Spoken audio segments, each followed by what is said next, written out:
Hey guys, চলে এসেছি লাখ টাকার লক্ষ্মী লাভ অডিশন দিতে কাঁথিতে। তো দেখো আমার লাইনটা কত দূর ছিল, আমি যেখান থেকে স্টার্ট করেছি। আর লাইনটা দেখে দেখে দেখে দেখে সামনের দিকে যাচ্ছি যে কত দূর গেলে আমি আমার গন্তব্যস্থল পর্যন্ত পৌঁছতে পারবো। তো আমি তার কোনো কিছুই দেখতে পাচ্ছি না, কোনো কুল কিনারা নেই। আর কোনো আশ্বাসও পাচ্ছি না যে আমি ওই পর্যন্ত গিয়ে পৌঁছতে পারবো তো লাস্ট পর্যন্ত।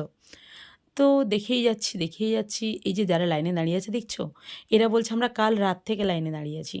ও গড, শুনে শুনে তো হাওয়া শুকিয়ে যাচ্ছে। আমার বাড়ি কোথায় দক্ষিণ চব্বিশ পরগনা, আমি গিয়েছি কোথায় পূর্ব মেদিনীপুর। হ্যাঁ, পূর্ব মেদিনীপুর। তো আমি জানি না যে আমি কতক্ষণে গিয়ে পৌঁছতে পারবো আর কখনই বা আমি অডিশান দিতে পারবো। দুটো পর্যন্ত সময় দিয়েছে, আদৌ আমাদের নেবে কি না এটা নিয়ে খুব কনফিউজড আছি। তো দেখো লাইনটা কত দূরে, লোকে বলে মেয়ে পাওয়া যায় না, মেয়ে পাওয়া যায় না। কত মেয়ে শুধু দেখো দেখো, ঠিক দেখছো, শুধু মেয়ে শুধু মেয়ে শুধু মেয়ে। এই যে স্কুলের যে এই যে দেখছো, কাছাকাছি চলে এসছে, এখানে পুলিশ দাঁড়িয়ে আছে।